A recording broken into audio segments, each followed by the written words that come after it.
Récemment, la Banque mondiale a publié un rapport sur la croissance économique du Burkina Faso intitulé « L'énergie au service de la croissance économique ». Le rapport analyse en profondeur les performances économiques du pays en 2024 et les résultats montrent clairement que les critiques occidentales contre le président Traoré sont des mensonges. Surtout, il renforce tellement la légitimité du capitaine qu'il devient difficile, pour tout impérialiste, de saboter sa gestion du pays à l'avenir. En termes clairs, le capitaine a fermé les bouches des ennemis du Burkina Faso.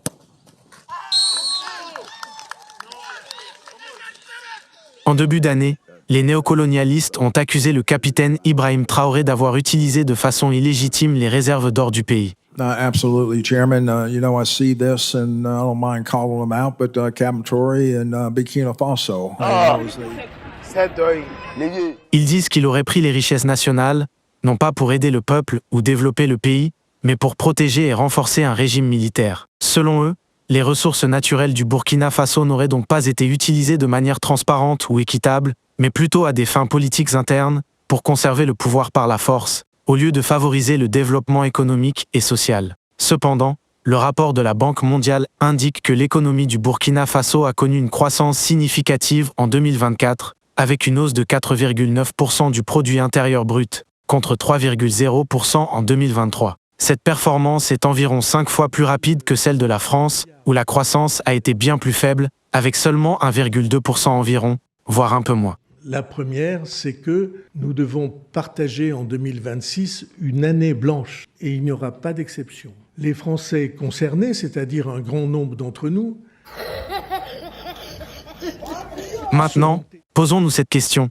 Est-il possible que le capitaine détourne les ressources nationales pour consolider son pouvoir personnel, tout en améliorant les finances publiques, en augmentant la croissance économique et en réduisant la pauvreté dans le pays? La réponse est non. Le capitaine ne peut pas inventer ou manipuler la stabilité économique du pays à grande échelle. Il ne peut pas non plus manipuler les résultats de la Banque mondiale. La Banque mondiale est une institution favorable aux intérêts des États-Unis et de l'Union européenne. Elle ne va pas se mettre soudainement à défendre un gouvernement comme celui du capitaine, qui est pourtant en rupture totale avec l'Occident impérialiste. Donc, si une telle institution constate qu'il n'y a pas de détournement de fonds, ni de mauvaise gestion, il devient très difficile pour les détracteurs, y compris l'Occident lui-même, de continuer à accuser le capitaine de quoi que ce soit. Et posons-nous cette autre question.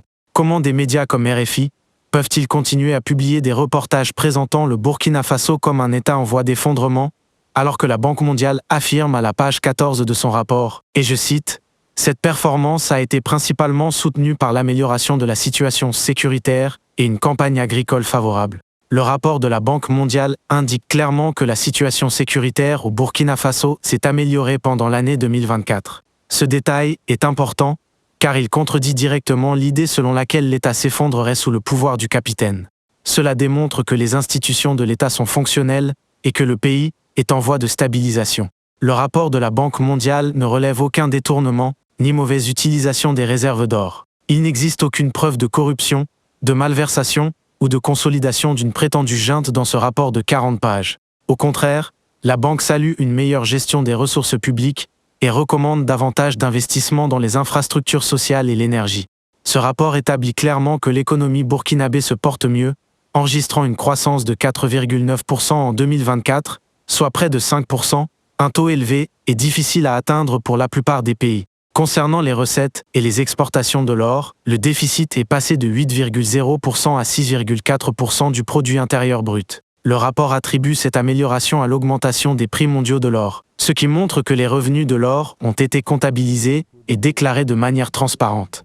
Et quand vous regardez, aujourd'hui, tout est mis en œuvre pour que toutes les exploitations minières du Burkina Faso profitent avant tout au peuple burkinabé.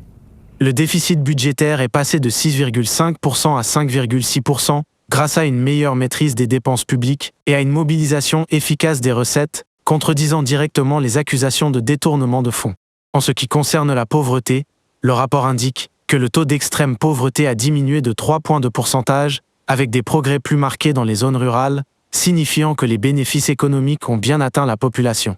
À aucun moment, le rapport de la Banque mondiale ne fait mention, ni même allusion, à un détournement des réserves d'or à des fins politiques ou d'enrichissement personnel. Les données présentées par la banque démontrent une gestion budgétaire responsable et une utilisation conforme des recettes nationales, y compris celles issues de l'or, selon les principes de bonne gouvernance. Aucun indicateur économique ne suggère que les réserves d'or aient été détournées par le capitaine Traoré ou son administration. Au contraire, le rapport soutient que les revenus des ressources naturelles ont servi à relancer l'économie, à réduire la pauvreté et à renforcer la santé financière de l'État. Quand vous prenez le Burkina Faso aujourd'hui, grâce à la vision du chef de l'État dans le domaine de la production aurifère, c'est ce qui se passe, c'est du jamais vu.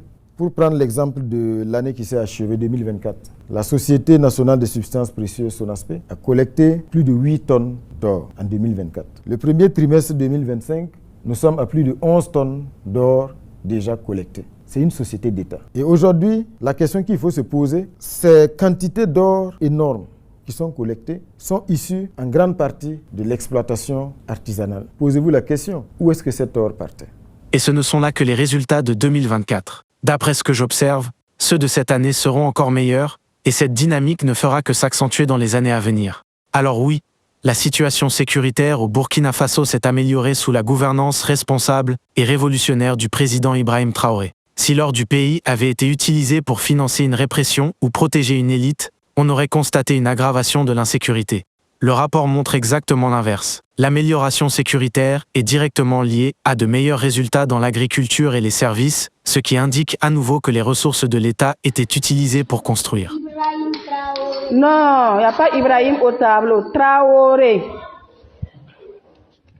Capitaine Traoré. Non, il n'y a pas capitaine au tableau. C'est Traoré tout court. Traoré. Oui, André. très bien.